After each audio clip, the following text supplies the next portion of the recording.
क्या तुम्हारे साथ भी ऐसा होता है? कभी घंटों पढ़ाई की, नोट्स बनाए, वीडियोस देखे, खुद से वादा भी किया कि अब की बार तो सब याद रहेगा, और फिर अगली सुबह सब कुछ दिमाग से गायब। ऐसा लगता है दिमाग सब कुछ खुद ही डिलीट कर देता है। और वहीं तुम्हारी क्लास का एक ऐसा स्टूडेंट जो टीचर के हर सवाल का जवाब देता है, ऐसा लगता है कि उसको तो पूरा बुक याद है। और इससे खास बात उन जापानी बच्चों में होता है जो हजारों कांजी कैरेक्टर्स याद करते हैं, जो कॉम्प्लिकेटेड भी होता है और उन्हें ये सब सालों तक याद भी रहता है। तो क्या वो जीनियस होते हैं?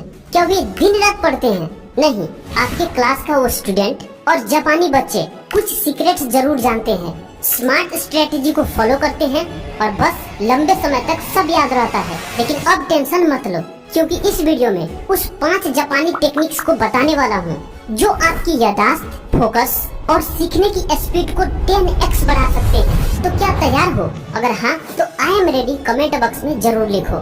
पहला है active recall, output based learning. अब देखो, ज्यादातर स्टूडेंट क्या करते हैं, आप भी करते हो, पढ़ते हैं, दोबारा पढ़ते हैं, हाईलाइट करते हैं। ये सब क्या है? इनपुट्स हैं और इसी को याद रखना मान लेते हैं।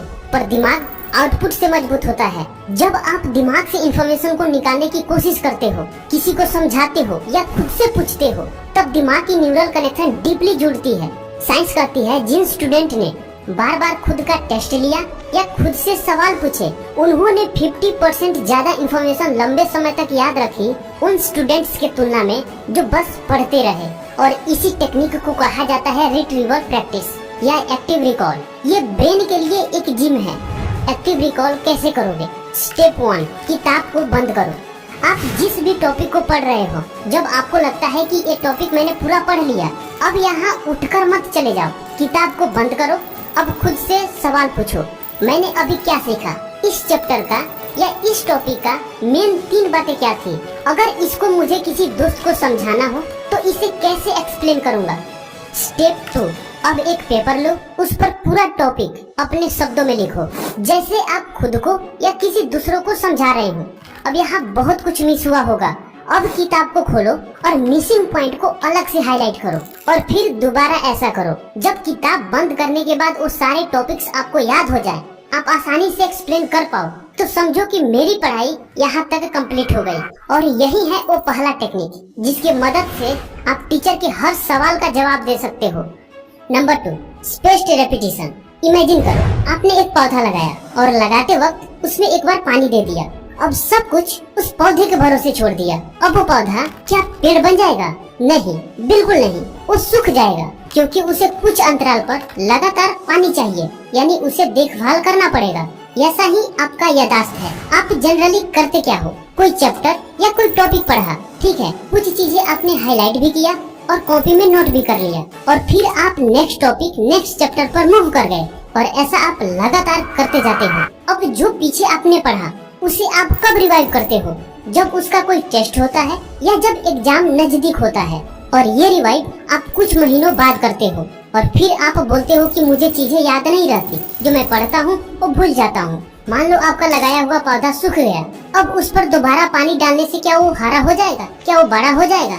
नहीं, फिर से आपको दूसरा लगाना पड़ेगा। वैसा ही जब आप कुछ पढ़ते हो और जब महीनों बाद आप उसे रिवाइव करने की कोशिश करते हो तो नहीं होता, क्योंकि आप सब कुछ भूल गए रहते हो और फिर जीरो से स्टार्ट करना पड़ता है। और ये बात मैक्सिमम स्टूडेंट जानते ही नहीं, और इसको बोलते हैं फॉरगेटिंग कर्व। जब आप कुछ पढ़ते हो पहली बार और आप किताब बंद कर देते हो या कोई एक्टिविटी में लग जाते हो या नेक्स्ट टॉपिक पर मूव कर जाते हो, पढ़ने के 20 मिनट बाद उसमें से 40% भूल जाते हो, 1 घंटे बाद 55% भूल जाते हो, और 1 दिन बाद 70% भूल जाते हो, 1 सप्ताह बाद 80% भूल जाते हो। जब 1 सप्ताह बाद 80% भूल जाते हो तो क्या वो 2 महीने 3 महीने बाद याद रहेगी? बिल्कुल नहीं। और इसी वजह से आप लगातार पढ़ते हो और लगातार भूलते रहते हो। लेकिन आज के बाद आपका भूलना स्टॉप। तो अभी चैनल को सब्सक्राइब करो और बेल आइकन दबा दो, ताकि नेक्स्ट वीडियो फिर आपको मिल जाए।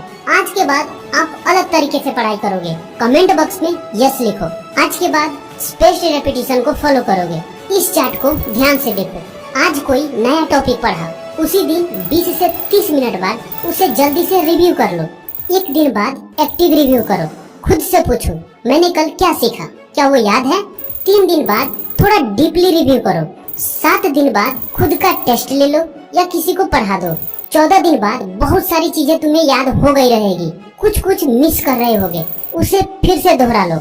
और 30 दिन बाद एक लास्ट रिव्यू कर लो। अब एग्जाम टाइम तक वो चीजें तुम भूलोगे नहीं, लगभग 70 से 80% तक याद रहेगी। सिर्फ आपको थोड़ा बहुत रिवाइव करना पड़ेगा और फिर आप पढ़े हुए टॉपिक को एग्जाम में भी लिखोगे और हमेशा याद भी रहेगा।